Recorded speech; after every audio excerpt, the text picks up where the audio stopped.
I would like to welcome you to this session where you can meet the Europe's cross-agency One Health Task Force. And I think we all know that a One Health approach is needed to tackle all the infectious disease threats that are ahead of us with the impact of climate change, AMR, emerging infections. And the One Health approach is about collaborating across disciplines, and it may sound very simple, but in practice it can be quite challenging. At the global level, we have a formal collaboration among 4 institutions working to promote health of animals, humans and environment. It's called the quadripartite. But then since 2023, we've also had a European cross-agency One Health Task Force. And the aim of the session today is that you get acquainted with this task force and that we learn about how they have actually worked together the last years, what you have achieved. But we will also look into the future, and you'll have the opportunity to also come with inputs as to what you think is their most important task for the coming years. So I would like to welcome all the representatives from the task force. So we have here Ole Heuer from ECDC. Then we also have Sigrid Weiland from the European Commission, from DG Health and Food Safety. And we have Stephan Bronzwaer from EFSA. And on our line we have Ian Marnane, yeah, I have to pronounce it right, from the European Environment Agency. And we also have Evelin Fabjan from the European Chemicals Agency. And we have Vidal from the European Medicines Agency. But I think we should just get started. So, Steph, I would like to ask you, how did this idea about establishing this One Health Task Force, when did it materialize and how? Happy to answer. 2022, we were just coming out of the epidemic, and it was the occasion of our 20th birthday as European Food Safety Authority, the EFSA. We said, let's look forward and let's discuss a number of big challenges that we have. We have become adult now, 20 years, so we invited our sister agencies to co-organize what we call the One Conference, One Health Society Conference in 2022. So there we discussed issues like today, vector-borne spread, biodiversity loss, big issues. For us important, obviously, the sustainable transition to sustainable food systems in a safe manner. So there we discussed these issues, and at the end we came to a very simple conclusion. We need to work together. We can't solve it alone. No one single agency can do it by itself. So we need each other. So let's start to meet regularly and form a task force. So at the end of this conference, we took up the commitment to start a task force. Of course, we didn't start from scratch. And maybe there I look for Ole's input. We've been working together, also EFSA and ECDC, since many years. Our mandates are pretty close on One Health, a number of One Health topics. But if you go back in time, Ole, what do you see where we have worked together, and what do you see as a novelty of this One Health cooperation? Thank you, Steph. You're right. 2 of the 5 agencies, so EFSA and ECDC, work together very closely on both AMR and foodborne zoonosis for more than 15 years. And we were actually, both of us, involved already back then. We took EU data and published them together, tried to do joint outputs, having data from the animal, food and human side in joint reports at EU level, based on the data reported from the EU member states. But it's not only on food and waterborne and AMR that we did this collaboration.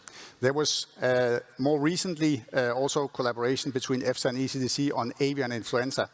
And here we are talking about an issue where the close monitoring of that borderline between the animal reservoir and humans is very important. And we have now quarterly reports published together with EFSA on avian influenza. And more recently, also West Nile virus reports are published monthly together with EFSA. So there's a strong history of collaboration between these two agencies. But as you can hear from what I'm saying, there's no environment there. And there's also no data from any other agencies. We do have one collaboration where also EMA has been in for a while. That's the JACRA report. We will come back to that later. The way we are collaborating and the collaboration that we are trying to create is based on communication, cooperation, collaboration, and capacity building. And this we will also come back to more later. But Steph, I would actually also have a question for you. Could you remind me, when did we actually start this whole thing with the task force? When was it actually? Happy to help you out there, Ole. In fact, it was not such a formal start. We started first convening informally and actually asking ourselves, what is it that we can do together? What change can we really operate? So we started in 2023, a couple of months after the conference, to convene and actually to start up and think about what approach would we take. And this morning we heard about the theory of everything, or can we also be more pragmatic? So we started actually developing and writing up a framework for action that we then adopted in 2024, which was adopted by all our 5 executive directors. And that lays down quite a number of concrete actions, and we'll go through them in a bit more detail. What I find really the change is that we come together on a regular basis, also with the Commission. And actually, it's the platform to come together, not from our institute, but look at issues from a One Health perspective. And that is novel, makes change, and it allows you to look over the fence and to see, okay, what is needed not from my institutional perspective, but what is needed from a One Health approach. And that is very satisfactory, but obviously also challenging. Back to you, Ole. Thank you. I can briefly mention the 5 objectives that you also mentioned here. Yeah. So the 5 objectives in our framework for action, so the 5 agencies together produced a framework for action. And we have 5 objectives that we hope can help to bridge or to cross over that fence that Steph mentioned. So the first is strategic coordination, then it's research coordination, it's capacity building, stakeholder engagement and communication, and finally, joint activities and partnerships. So these are the 5 objectives. We will come back to them in more detail. The work on these objectives is then led by each of the agencies, and of course, we are all collaborating and contributing to each of these objectives. Creating this framework for action was almost like a think tank exercise. I think those of you who have followed the presentations during the day have understood that with this One Health approach, it feels like that we are out covering new ground, walking ground where no one seemed to have decided who is in charge. And that's why we need to collaborate, and that's why we need to constantly find the way and help each other. So what makes it work, actually, this One Health collaboration? Well, I would say that working together in a One Health concept, it does not require that we are doing anything more than what we are already doing. It's more that we need to do it in a different way. We need to collaborate, we need to do it jointly with others. And this will enable us to address questions that none of the sectors can solve or address in isolation.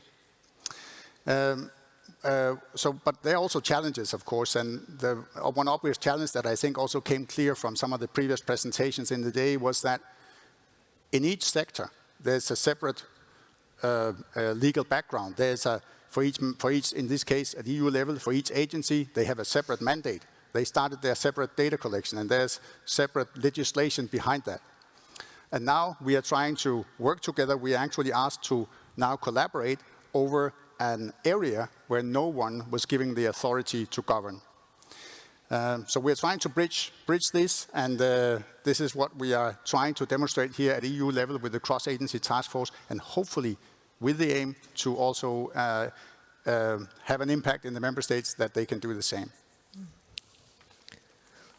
Very interesting. So now we heard about these 5 strategic objectives, and we'll go dig a little bit deeper in these and hear about how you have concretely worked with these objectives.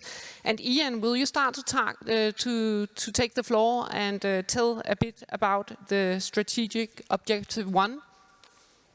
Absolutely, yeah. Thanks very much, Tira. And yes, so my name is Ian Marnane, and I am working at the European Environment Agency in Copenhagen. So for those of you that don't know what we do at EEA, so we're an EU agency, and we are not a regulator, but what we do is we collect a lot of data and knowledge from around Europe on, for example, the state of the environment, on data on water, air quality, etc.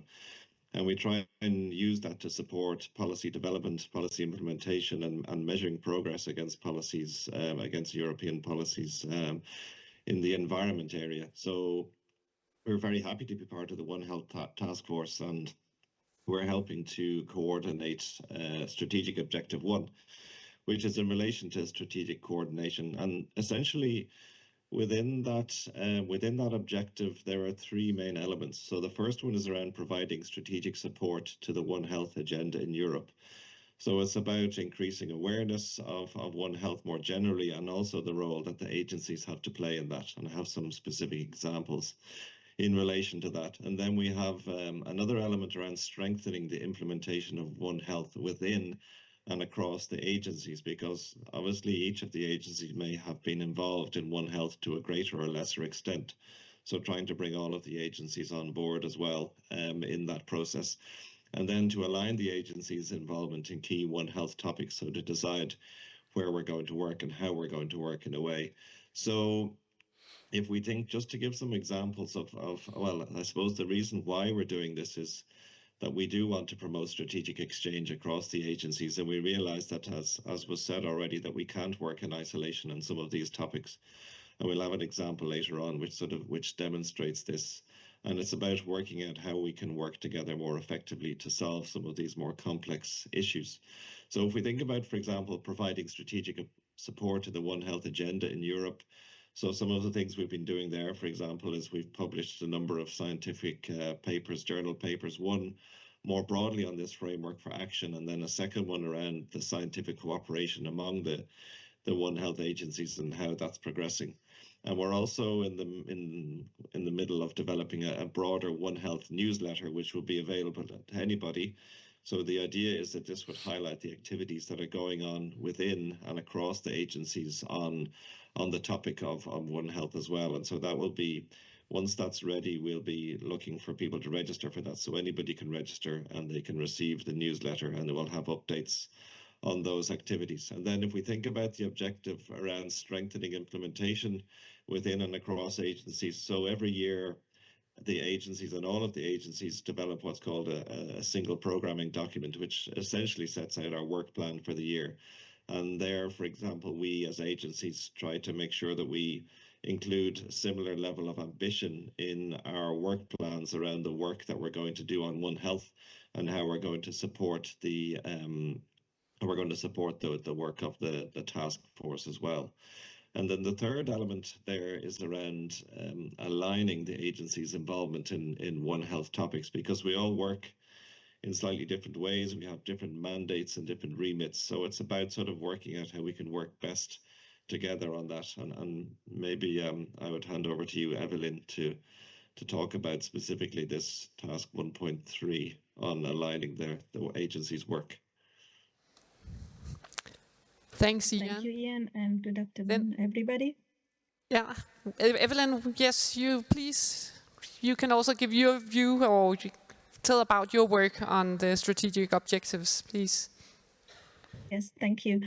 So I'm Evelin Fabjan, and I'm working for the European Chemicals Agencies. And if you're not familiar with what we are doing, the agency is responsible for implementing the EU chemicals legislation.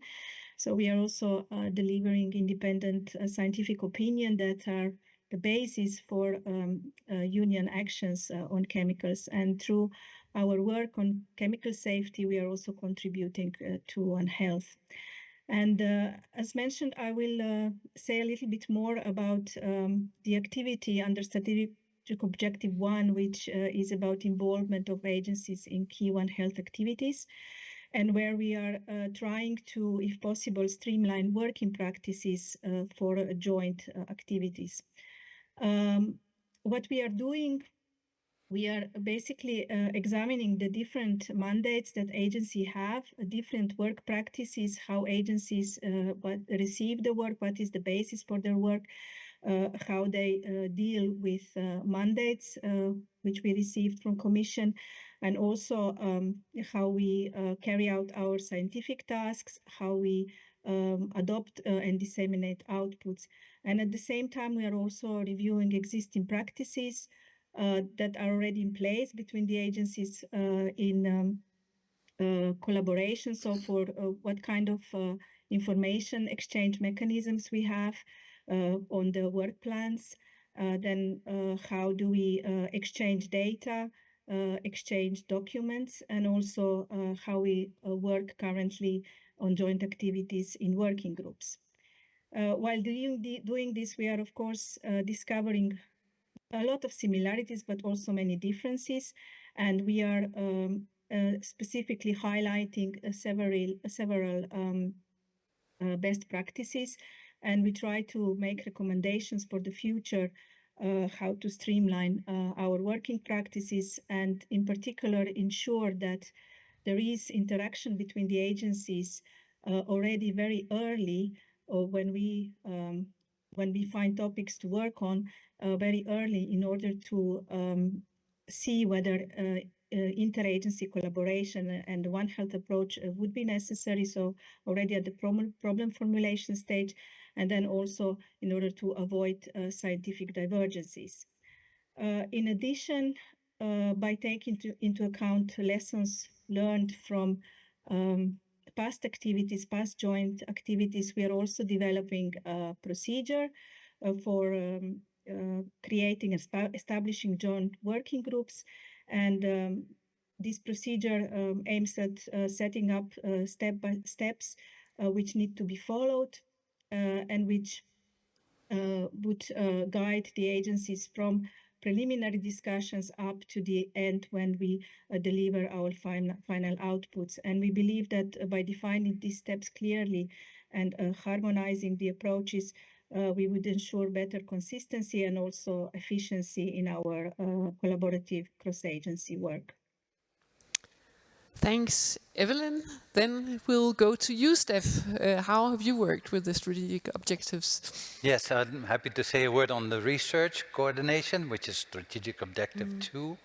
In fact, all of our agencies basically have been created to bring together scientific knowledge to support evidence-based policymaking. Many of us are regulatory science, so we identify in doing so knowledge gaps and research needs. And in order to support good policy making, we're ideally placed actually to bring together these research needs from across the domain. And increasingly, we've been doing that now in the past years by agency in our own domains. And now the next step we feel is that it's important to do this also together on top of individual needs, but actually from a One Health perspective to define the research needs. Very encouraging is that in the past years, concomitant with the task force, actually we are getting involved also in a number of research activities. And most importantly, maybe the European partnerships, where we actually, a number of us are a partner, and we inform each other about this involvement. And actually, for example, now in the One Health AMR partnership that is just started, we are in the advisory board and actually provide our knowledge needs and research needs to that consortium. So that's very encouraging. I would also say a word on capacity building, which is strategic objective 3. There is this slide in the background if you deem appropriate. And that's very encouraging. There we work, EFSA, very closely together with ECDC, because in fact, ECDC has a long-standing experience, as we know, in training. Now taking this from the One Health perspective, actually very encouraging that we have done for the first time with the EPIAT fellows together with the fellows that we also have in EFSA, the EU4A fellows. We developed, ECDC has developed, and thank you for that, an online module for One Health. So this is an extra module that wasn't originally foreseen to train the EPIAT fellows from the One Health perspective. And this is actually something that we would like to also expand to all the alumni. And there are great networks. I'm very, very pleased to be here in this network activity of the EPIAT Fellows. And actually also with the EUFORA, it's a growing community. So bringing these together actually is also safeguarding us for the future generations to be able to work together in One Health perspective. Lastly, a very interesting development, going back to the joint plan of action from the quadripartite, they pay attention to also train in-service professionals. In fact, now with the task force, we agreed that also all incoming staff in our agencies will at least be exposed to a minimum introductory module to know what the One Health approach is and how it should be brought forward. Yeah, we just had the One Health conference in Copenhagen a few weeks ago, and I remember that training was very high on the agenda on some practical steps to take on to improve One Health implementation. Ole, you have worked with stakeholder engagement. Yes, at ECDC. Objective number 4 is led by ECDC, and this is about communication and stakeholder engagement. Here we actually achieved quite a lot. Let's start with the stakeholder engagement. As you can imagine, the 5 agencies have many common stakeholders. And first and foremost, I think it's the member states, it's the Commission, but also other public health actors or actors on the public health scene in Europe. We simply took our stakeholder engagement plans and put them next to each other to see what are the common items and how have the agencies worked out these plans. That was, of course, turned out to be quite different plans. And from that, I think we can learn that we actually have the same business with some of the stakeholders. If you regard stakeholders in the way that the stakeholders is actually not necessarily only someone you are serving, it is someone you go to in order to try to help them and help yourself to achieve your objectives. So in that respect, I think the 5 agencies have come a bit further, and I see that the environment around us is also developing in a way that contributes to that engagement of the stakeholders. Sigrid, sitting here next to me, representing Sante A. Sante A is specifically on One Health, so that is a strong indication that there's a push towards One Health. We have the advice from the scientific advice mechanism at EU level, which we will also come back to. Also a strong indication, and then as Thyra mentioned, the quadripartite that came out with their framework as well, all pointing in the same direction. On the communication side, we actually saw a very fruitful collaboration emerging among the communication staff in the 5 agencies, and they produced both video and joint statements on behalf of the 5 agencies. Very successful and very smooth collaboration, I must say. We, on the technical and scientific side, can almost envy them a little bit how well and easy that seems to go. And not only did they do that, they also managed, together with the quadripartite, for the occasion of the World One Health Day on the 3rd of November, to produce a video and a joint statement, and later here we will watch that video, I'm aware. All in all, I think this objective here, we reached quite far, and especially on the communication side, I think we have covered much ground. Yes, so now there's something to look forward to, the video statement in a few minutes. But first we are going to hear also from Anna Vidal from EMA, how you have worked with the objectives. And I think it's objective 5. Thank you, Tira. Yes, so Anna Vidal from, I'm representing the European Medicines Agency at the Cross-Agency One Health Task Force. So very happy to be here today as well. And I will give you a brief overview of what we are trying to achieve with the strategy objective 5, which we are coordinating. Partnerships and joint activities for One Health.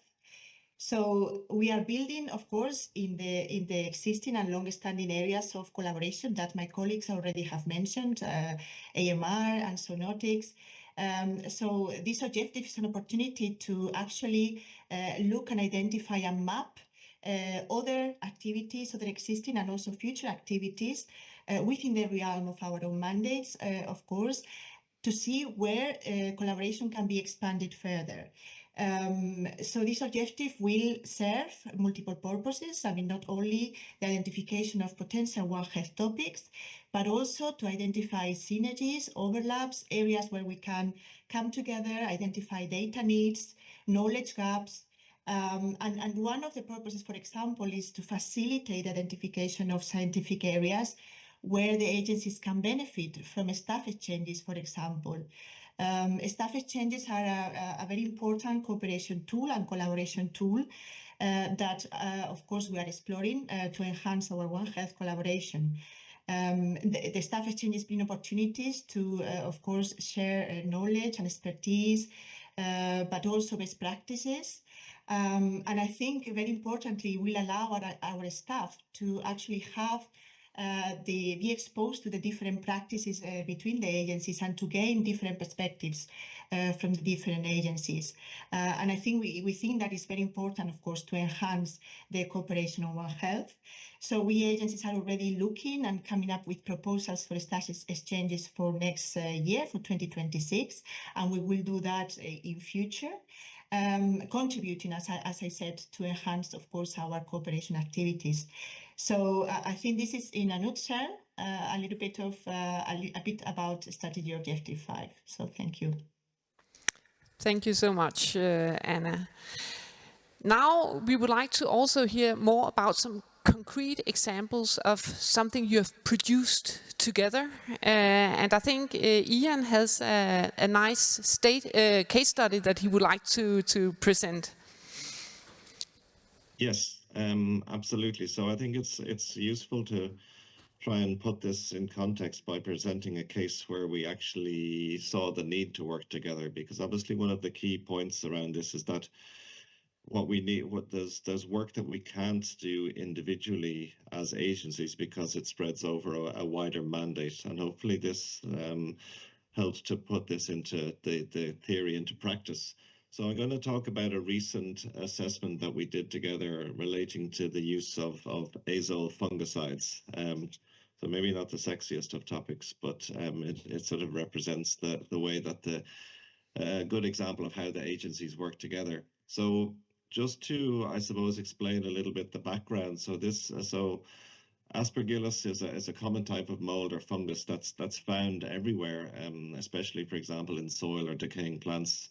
And most of us breathe this in every day without issue, but it can, in some cases, cause allergic reactions, for example, with lung issues like asthma exacerbation or serious infections, which one example is aspergillosis, and particularly in people with weakened immune systems or pre-existing lung diseases, for example.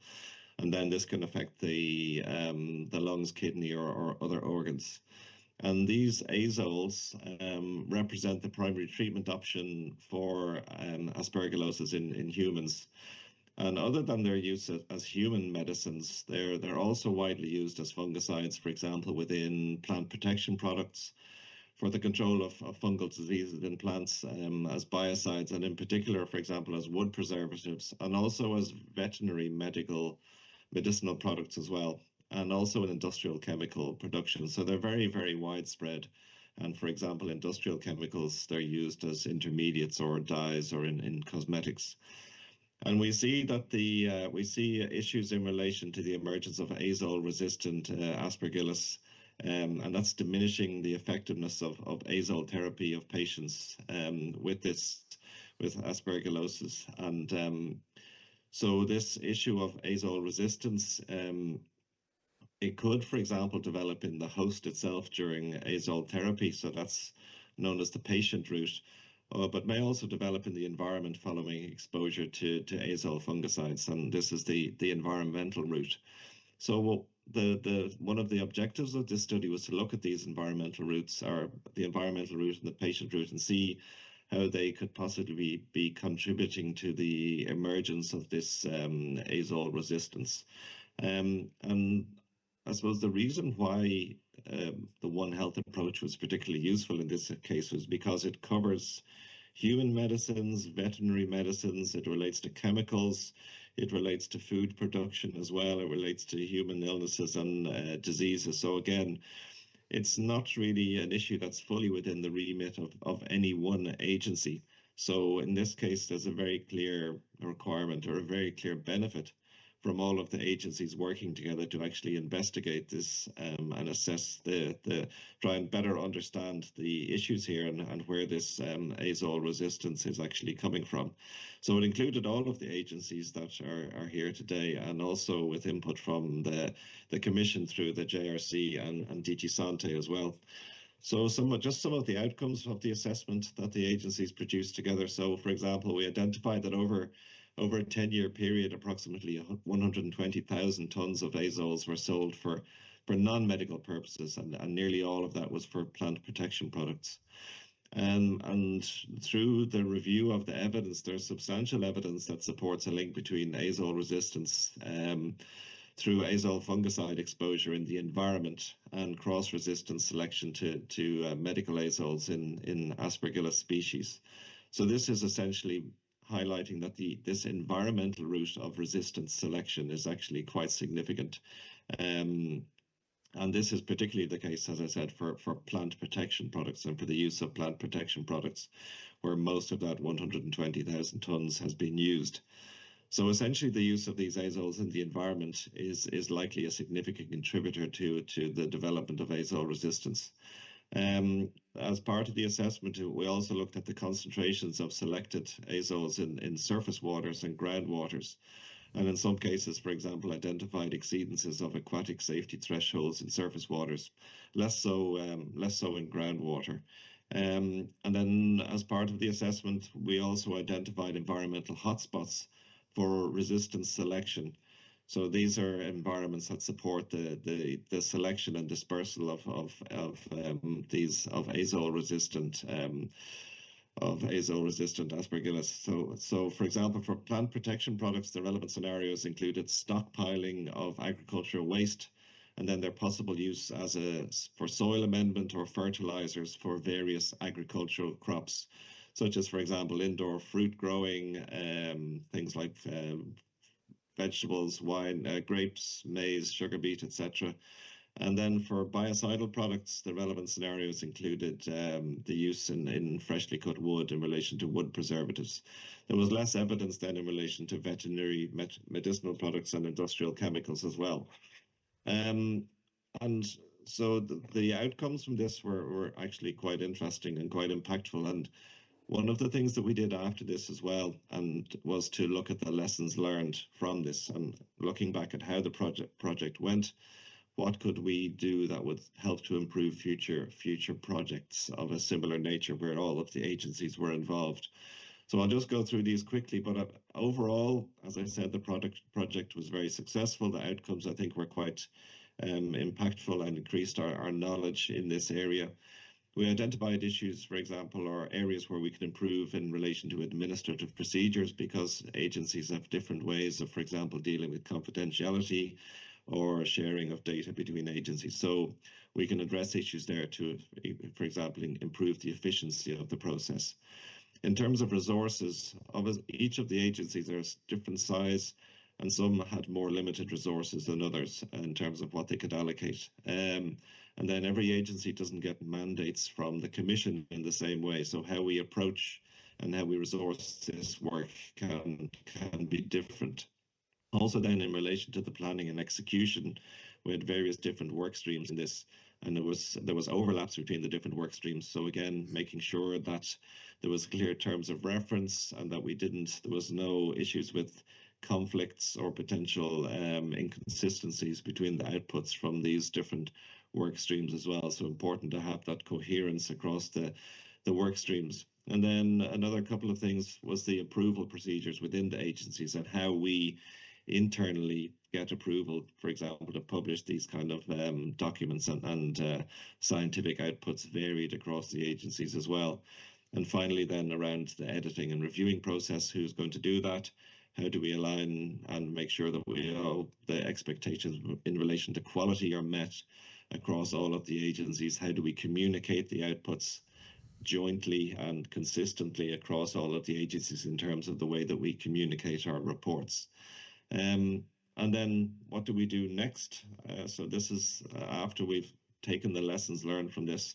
Well, this is really where the One Health task force comes in, and it relates to what Evelin talked about earlier in terms of streamlining the way that we work together and actually developing procedures to help us work in a more effective way and overcome some of these issues that were identified in this lessons learned approach. And all of the agencies are currently contributing to this process to streamline this collaboration and hopefully to prepare and be even better prepared and more efficient in terms of dealing with these kind of future issues that demand a cross-agency response as they arise. So I hope that gives you a quick overview, Tira, and I'll hand back to you. Thank you so much, and I would really like to congratulate you with this work, because I think it's been very important, and it also seems as if you've been able to evaluate the process throughout, and you have a lot of learnings that you can, so that you can improve the processes in future work. So now we are going to see the video statement. But just before that, I'll just say that it was a collaboration between the cross-agency One Health Task Force and the quadripartite, and it was launched on the 3rd November on the World One Health Day. And yes, I think we should just see it. And only 1 minute. It's what? only 1 minute, right? It's only 1 minute? Okay. One health, one planet, our responsibility. On World One Health Day, we recognize that our health is interconnected across species, sectors, and borders. This is what we call One Health. 2025 was the hottest summer on record. Wildfires scorched nearly 1 million hectares in Europe. Diseases like West Nile virus and dengue surged, and animal health and food security are threatened. These crises are not isolated, they're deeply connected. The EU Cross-Agency One Health Task Force and the European and Central Asia Quadripartite on One Health call for urgent action. To enhance global and regional coordination, invest in collaborative leadership, make intersectoral collaboration the norm, and use scientific evidence to support strategic investment in One Health approaches. Together, we can build resilient, inclusive systems. No sector can act alone. It's time to act together. Join us in advancing One Health for the future of people, animals, and our planet. I think we should give a hand for this. Yeah. I don't know about you, I'm a bit sensitive, but I actually get the goosebumps when I watch it. Okay, now we are moving to the forward-looking part of this session, and there's going to be a Slido poll, or not a poll, but you'll be asked a question that you can respond to. So I don't know, can we have it up here, the Slido poll? Yeah. Well, the question will be, what is needed for One Health implementation in Europe? And then you can come with your inputs. But you'll not get the results yet. We'll wait with those. And then we'll continue the discussion up here. But I think we should just make, yeah, here it is. So please just go ahead. And you have some time to enter your answers, because we'll just continue to discuss up here. So, I don't know if you've heard about this. I hadn't heard about the scientific advice mechanism until some years ago. But the European Commission, they have this expert group of scientific advisors across different disciplines. And they can give advice on certain topics where if you have a request from the European Commission on some scientific input. And usually the a working group will be established, an international working group across disciplines that provides an evidence review report that is used as the base for the scientific advisors to make the recommendations. And last year, an opinion or a recommendation came out from the scientific advisors on One Health governance in Europe, how to actually work with One Health operationalization in Europe. And I would like to ask you, Sigrid, about what was this SAM opinion about, and how have you taken this down from the European Commission? Yeah, thank you, Tara. So we at the Commission, and specifically in the Directorate-General for Health and Food Safety, we very much welcome the scientific opinion by the European Chief Scientific Advisors, which we requested in 2023, actually because we felt there was a need to get scientific advice to help with the implementation of the One Health approach, the One Health governance at European level. So until then, there was a lot of agreement already on the need for the One Health approach, but still there was a lot of, there were many question marks actually how to implement it, in particular at European level, which comes with its own challenges.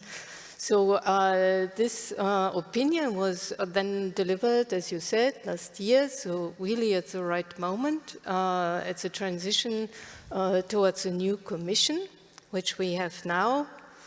And the One Health approach is and remains a priority for the Commission, as is also reflected in the mission letter, which was submitted by President von der Leyen to the Commissioner Várhelyi, the Commissioner for Health and Animal Welfare. So we are convinced that the One Health approach actually becomes more and more relevant, in particular in view of problems and risks like or potential threats like zoonotic influenza. And many of the recommendations included in the scientific opinion, which should be projected soon on the screen to provide an overview. So many of these recommendations from the scientific opinion actually align with actions of the Commission, which are already existing or in the planning. So I would like to just mention 5 examples of these. I think they are up here on the screen now, but we can't see them in front of us. Okay, good. So collaboration and coordination, which is required for the One Health approach, starts in the house. So we have created a group within our Directorate-General and also across the Commission with the colleagues from the other Directorate-Generals to actually inform each other and to coordinate our actions in a One Health approach. Then we also, as was already mentioned, we are already working closely together with a One Health task force in which we act as Commission observer.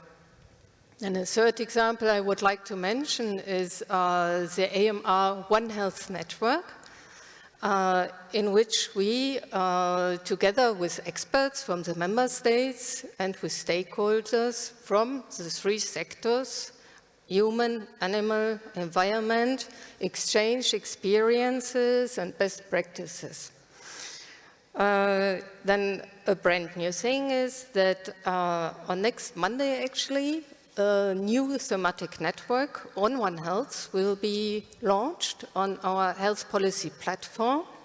And this is meant to facilitate the collaboration and exchange between stakeholders, again, from all the One Health sectors. And this will finally result also in a joint statement by then.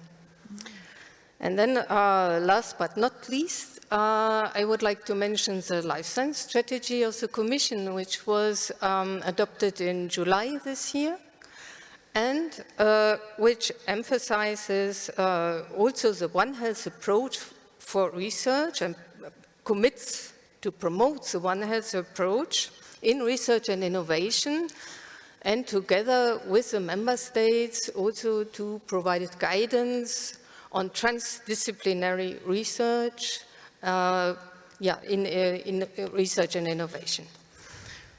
Then importantly, the scientific opinion also emphasizes the need, and actually this resonates with what was emphasized again and again during the conference, and in particular in the panel this morning. So the scientific opinion emphasizes that the environmental aspects need to be integrated more deeply into the One Health approach. And this is why we, in line with this recommendation, asked this year the 3 agencies, ECDC, EMA, and EFSA, who produce the Joint Interagency Antimicrobial Consumption and Resistance Analysis reports, to include in the next edition of this report also data from the environment to the extent possible with the help of EEA. So thank you. This answers your and now when we have this slide up here, I was just wondering, how do you think from when you talk from the cross-agency task force, how do these recommendations match with your strategic objectives? This is actually one of the points where I see a very encouraging aspect. When we look at the SAM recommendations, as we call them, the 6 recommendations you have there on the slide, if we look at what the quadripartite came up with in their plan and the framework for action that the 5 EU agencies came up with, there are huge overlap. It clearly shows that we all agree what is the way to go, what is needed. What are the enablers that we need to put in place in order to work in a One Health perspective? And that is very encouraging that from the beginning on, we see the same light at the end of the tunnel. So I'm very hopeful for that reason. Others, what the agencies will be doing now forward. The framework for action that we have now will end in 2026, and we are currently trying to identify the objectives that will follow that. For sure, the agencies will continue to try to identify areas of collaboration for the future where we can collaborate where it is relevant and needed. So the One Health collaboration is not about starting to collaborate on everything, but to single out these areas where collaboration makes sense and is needed in a One Health perspective. And here we're talking about the scientific outputs, the advice that we are providing to our stakeholders. We also, I hope, will see increased collaboration on the communication side. There are data available that we are currently not using, which could be used in combination with the data that the agencies are already collecting. And as Sigrid just mentioned, the ECHA report is one area where we will now try to see how the environmental component can fit in.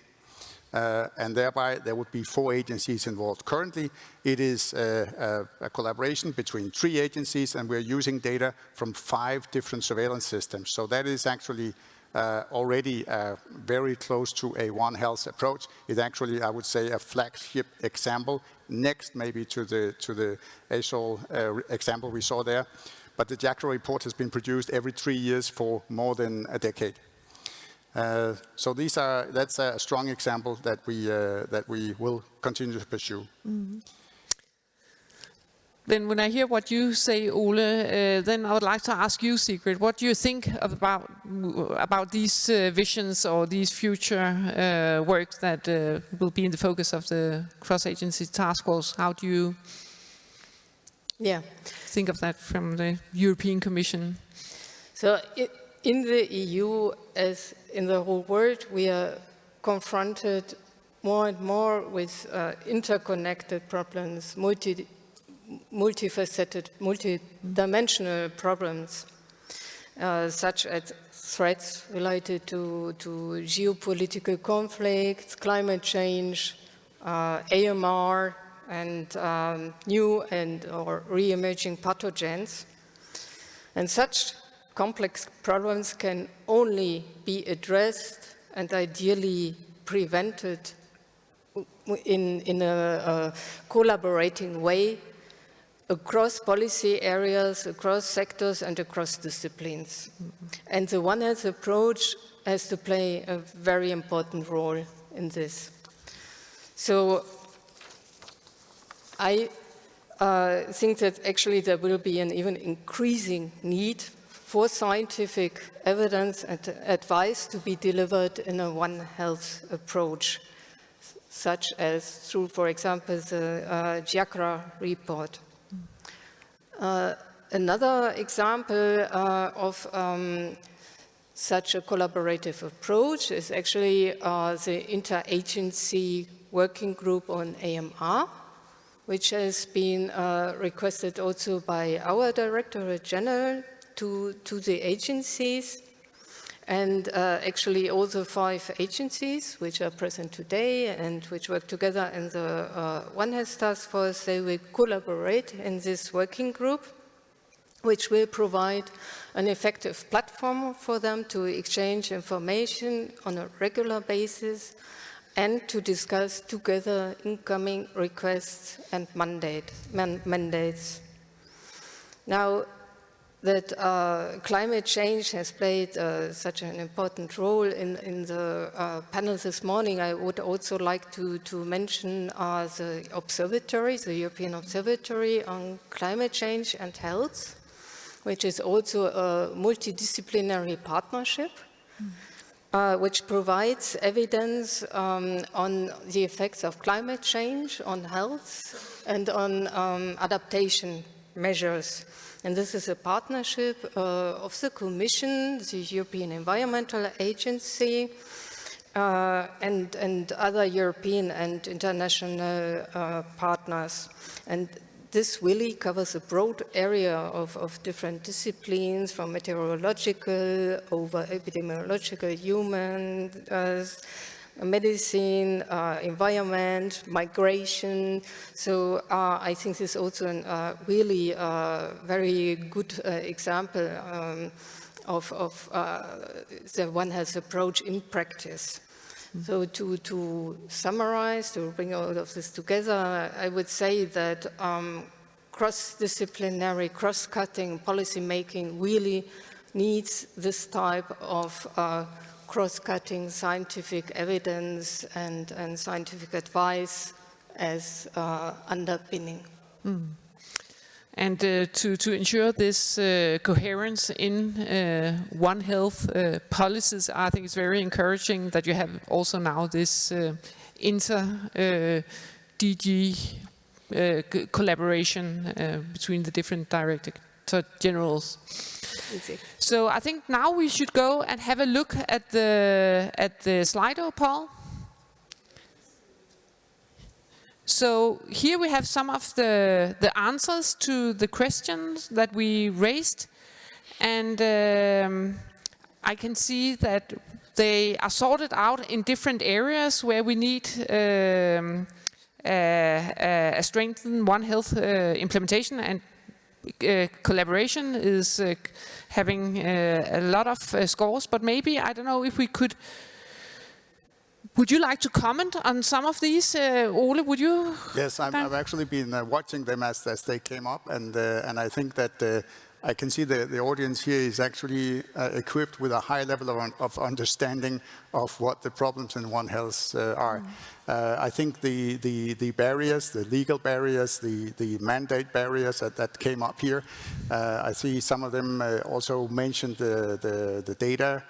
It's an obvious challenge that when we want to analyze these data from the various sectors together, again and again we are faced with the problem that they were not collected with the purpose of being analyzed together.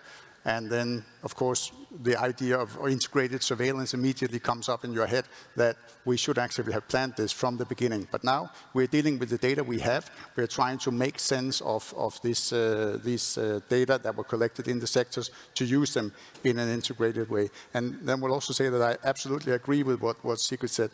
There's no doubt that we need to collaborate there's a necessity to collaborate in the future.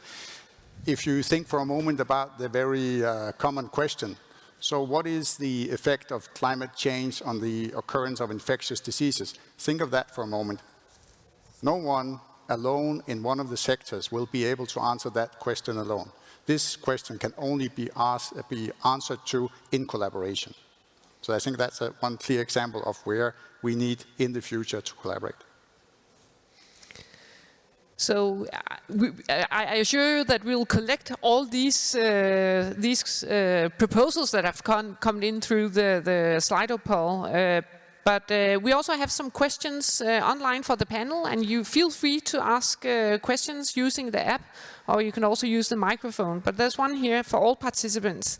How are conflicting priorities managed within the task force?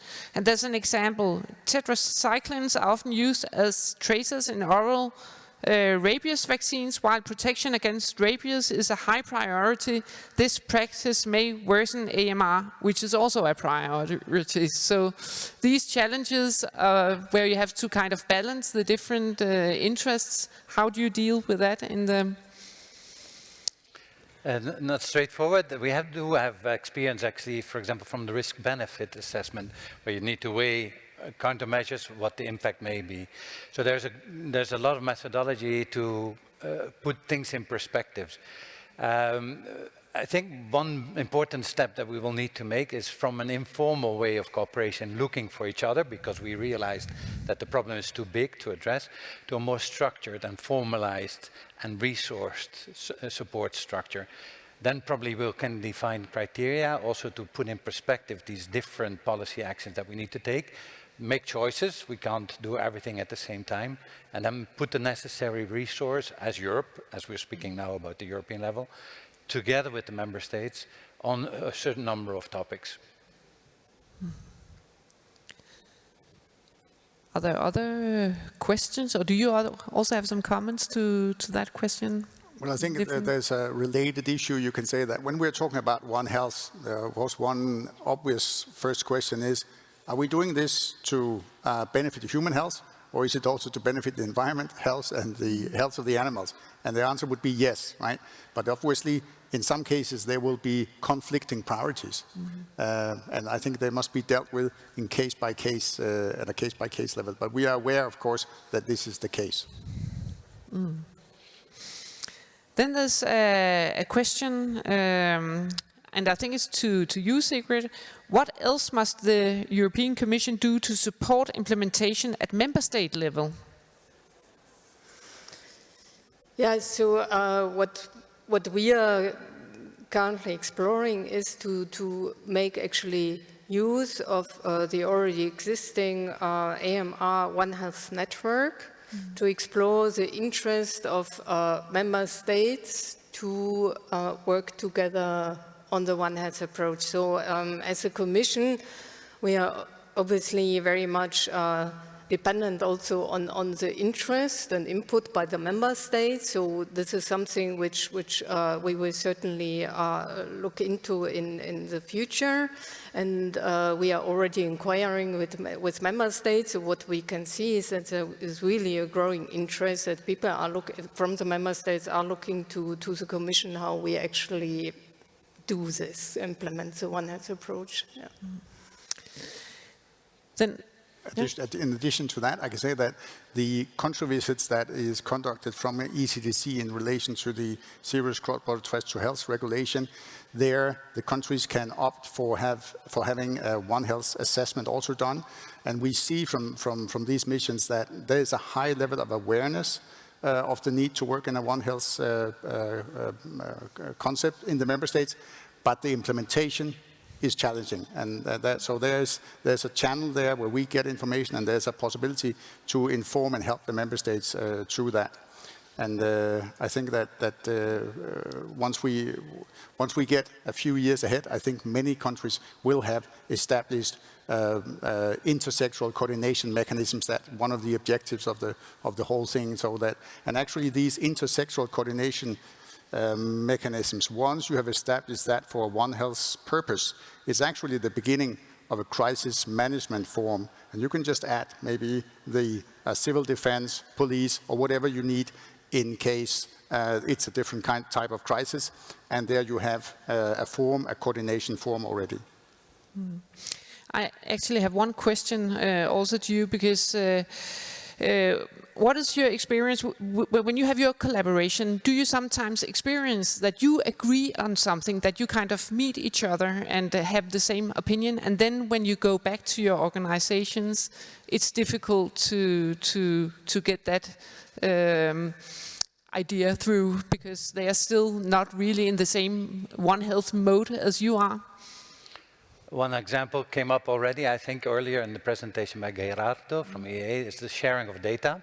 So we agree at scientific level, absolutely, we would want to share the data immediately with the other agency that we host. But actually we can't because of the data regulatory provisions. We can't immediately, we need to check and anonymize the data at a certain level. So that is one example where we simply blocked, and it's well known, it's well described in the theory of change, the barriers, the regulatory frameworks that hinder these One Health corporations is one area. I would turn it around in a positive sense.